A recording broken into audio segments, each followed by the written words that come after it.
जिन लोगों का विज्ञापन निकाला गया, जिनकी योग्यता की जांच की गई, शिक्षक पात्रता उत्तीर्ण हो गए, आप उस चरण को ख़त्म कर लीजिए।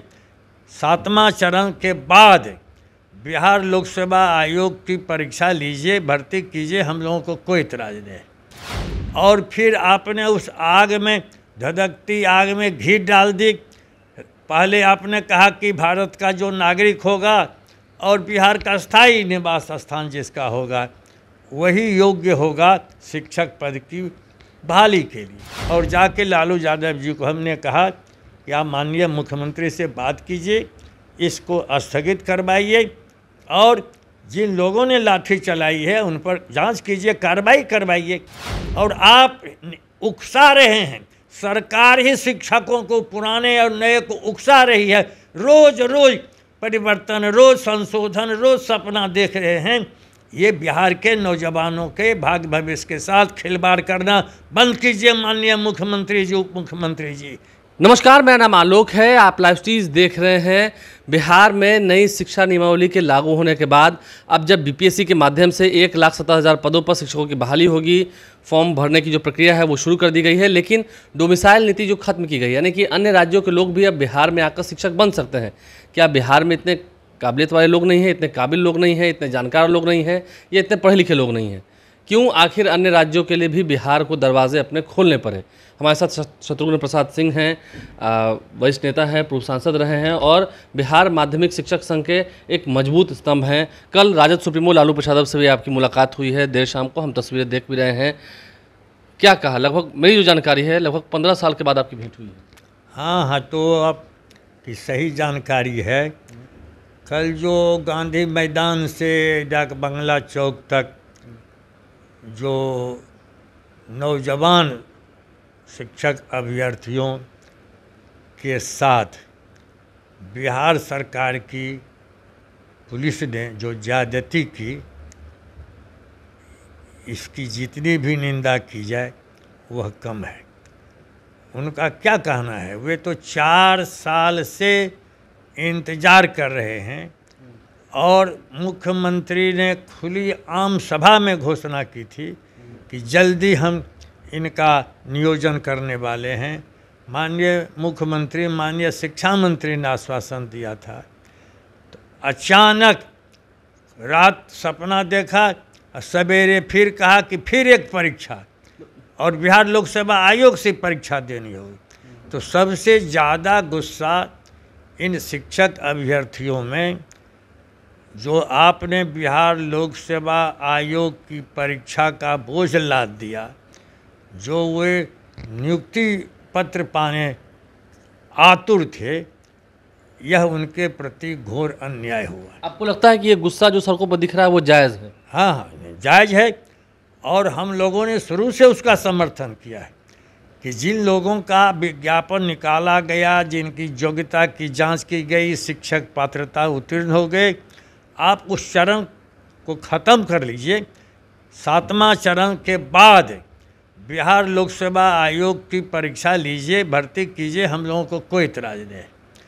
और फिर आपने उस आग में, धधकती आग में घी डाल दी। पहले आपने कहा कि भारत का जो नागरिक होगा और बिहार का स्थायी निवास स्थान जिसका होगा वही योग्य होगा शिक्षक पद की बहाली के लिए। तो फिर कैसे सपना देखा? अचानक आपने कह दिया कि नहीं, देश भर के लोग आएंगे। ये सब सपना कौन देखता है? नीतीश कुमार एकमात्र, न तो शिक्षा मंत्री, न शिक्षा विभाग और न विधि विभाग। कोई भी नियमावली बनती है तो विधि विभाग के पास विधिक्षा के लिए वह संचिका जाती है। विधि विभाग में कौन विधि सचिव बैठे हुए हैं, उन्होंने क्या देखा, अब फिर तुरंत क्यों संशोधन कर दिया? इसका तो कोई औचित्य होना चाहिए और इसकी कोई ज़रूरत नहीं है। बिहार में लाखों नौजवान बेरोजगार हैं, एमएससी, डीलिट, पीएचडी, काबिल से काबिल। लेकिन फॉर्म क्यों नहीं भर रहे हैं? अभी जो जानकारी मिली कि फॉर्म 50,000 60,000 लोगों ने भरा है। फॉर्म नहीं भरने का एक सबसे बड़ा कारण है कि नियमावली में जो और अराजकता है, जो विषमता है, जो विसंगति है और जो भारत के संविधान के उल्लंघन के कई दृष्टांत हैं। इसके खिलाफ कई शिक्षक ने याचिका भी दायर कर दी है और उसकी सुनवाई 4 को होने वाली है। कल यानी कि हाँ, कल सुनवाई होने वाली है। इसका इंतजार करना स्वाभाविक है। आपको लगता है कि कल कोर्ट में झटका लगेगा नीतीश कुमार को? निश्चित। पूर्व से जो नियोजित शिक्षक हमारे 4 लाख से ज़्यादा हैं, वे तो फॉर्म नहीं ही भर रहे हैं, नहीं भरेंगे। और जो नए हैं, जिन्होंने सारी योग्यता हासिल कर ली है, शिक्षा मंत्री कुछ बोलें, सब MSc हैं, BSc हैं, प्रशिक्षित हैं, शिक्षक पात्रता उत्तीर्ण हैं, ये सभी काबिल हैं, योग्य हैं। तो देख रहे हैं कि यदि माननीय उच्च न्यायालय ने स्थगन आदेश दे दिया तो फिर से इस नियमावली में संशोधन सरकार को करना पड़ेगा और जो पहले से नियमावली चल रही है उसके मुताबिक कीजिए और सबको, पुराने शिक्षक को, नए को राजकर्मी का दर्जा दीजिए। अंतिम सवाल है, कल लालू प्रसाद से भेंट हुई, क्या हाँ, यही जो लाठी प्रहार के बाद हम लोगों को भी काफ़ी दुख हुआ, काफ़ी गुस्सा हुआ कि महागठबंधन के समर्थन से जो सरकार चल रही है और वहाँ इतना बड़ा जुल्म हो, नौजवानों पर, हमारी बेटियों पर भी लाठियाँ चलाई जाए, घायल हो जाएं, ये अत्यंत ही निंदनीय है। इसी कारण मैंने समय त्याग करवाया। माननीय भोला यादव जी ने समय त्याग किया और जाके लालू यादव जी को हमने कहा कि आप माननीय मुख्यमंत्री से बात कीजिए, इसको स्थगित करवाइए और जिन लोगों ने लाठी चलाई है उन पर जांच कीजिए, कार्रवाई करवाइए। बेकसूर क्यों आपने लाठी चलाई? और आप उकसा रहे हैं, सरकार ही शिक्षकों को, पुराने और नए को उकसा रही है। रोज रोज परिवर्तन, रोज संशोधन, रोज सपना देख रहे हैं। ये बिहार के नौजवानों के भाग्य भविष्य के साथ खिलवाड़ करना बंद कीजिए माननीय मुख्यमंत्री जी, उप मुख्यमंत्री जी। ये नौजवान आपको माफ़ करने वाले नहीं हैं। यही मैं फिर अपील करता हूं कि आप वार्ता के लिए बैठिए टेबल पर।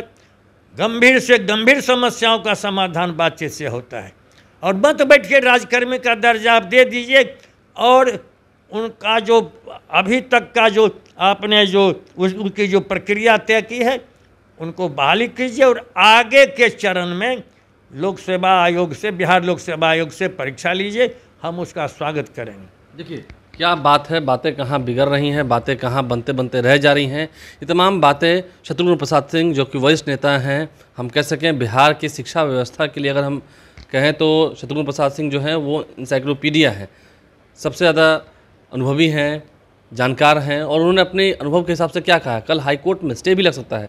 नीतीश कुमार पता नहीं क्या सपना देख रहे हैं, क्या स्वप्न में आता है और सुबह उठकर उसे वो इम्प्लीमेंट करते हैं बिना किसी राय मशवरे के। इससे शिक्षक अभ्यर्थियों का गुस्सा जो है वो जायज़ है और सड़कों पर जो लाठियाँ चलाई हैं पुलिस ने, ये भी उचित नहीं है। आप लाइव स्ट्रीम से बने हैं, हमारे चैनल को सब्सक्राइब कर लें, साथ साथ फेसबुक पेज भी लाइक करें। धन्यवाद।